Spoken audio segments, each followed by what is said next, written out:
नमस्कार, आप देख रहे हैं गोल्डन बिहार न्यूज। गया लोकसभा के इंडिया गठबंधन के समर्थित उम्मीदवार कुमार सर्वजीत को जीत दिलाने के लिए गया के तड़वा में हेलीकॉप्टर से पहुंचे मुकेश सहनी और तेजस्वी यादव।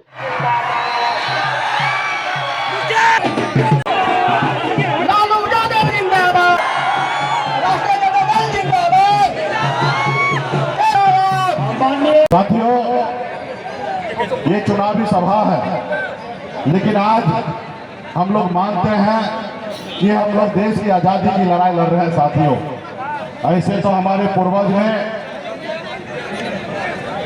देश की आज़ादी दिलाने के लिए लड़ाई लड़े और हजारों की संख्या में शहीद हुए।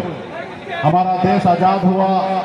बाबा साहब भीमराव अंबेडकर जी ने हमें एक संविधान बना के दिए और संविधान में गरीब, पिछड़ा, दलित ऐसे लोग सर उठा के जी रहे थे और हमारा देश आगे निकल रहा था। लेकिन 2014 में हिटलर के तरह एक हमारे देश में नेता आए और उन्होंने झूठ बोलने का अपना सारा सीमा को उन्होंने पार कर दिया। उन्होंने देश के युवा से कहा कि देश के युवा, आप हमको देश के प्रधानमंत्री बनाइए और देश के सभी युवा को हर साल युवा को नौकरी 2 करोड़ देंगे। आपको लगा कि सही में बेरोजगारी है, देश के युवा को नौकरी देना चाहते हैं और आप उनके झांसा में आ गए। उन्होंने कहा कि आपके अच्छे दिन लाएंगे। उन्होंने कहा कि किसान का आय दुगुनी करेंगे। उन्होंने कहा कि विदेश में काला धन है, उसको लाएंगे और सबके खाता में 15-15 लाख रुपया दे देंगे।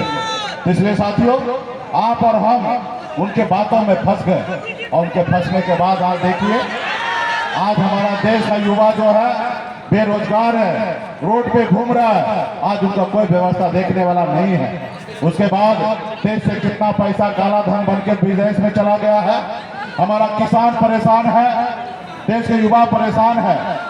ये आपके हक अधिकार की बात नहीं करेगा। आपका सरकार नहीं है, ये बड़े अडानी और अंबानी का सरकार है, आपके लिए बात नहीं करेगा। आपने देखा होगा अभी एक भारतीय जनता पार्टी 16,000 करोड़ रुपया चंदा लिया, बड़े बड़े उद्योगपति से चंदा लिया। उनको कहा कि आप हमें चंदा दो और हम आपको धंधा देते हैं। उस तरीके से पैसा लिया। देश में ईडी, सीबीआई का नोटिस भेजकर बड़े बड़े कंपनी उद्योगपति से कैसे चंदा लिया गया।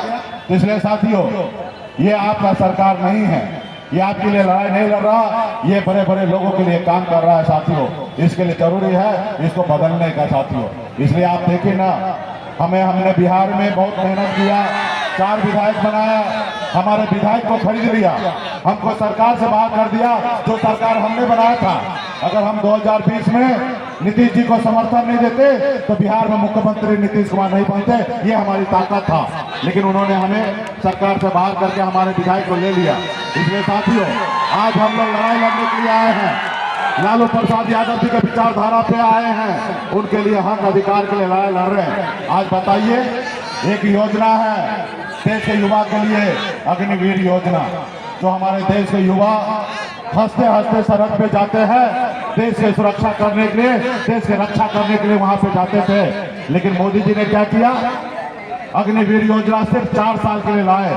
आज बताइए, 75 साल के मोदी जी हो गए और फिर भी कह रहे हैं कि हमको एक बार मौका दीजिए और फिर से हम देश चलाएंगे।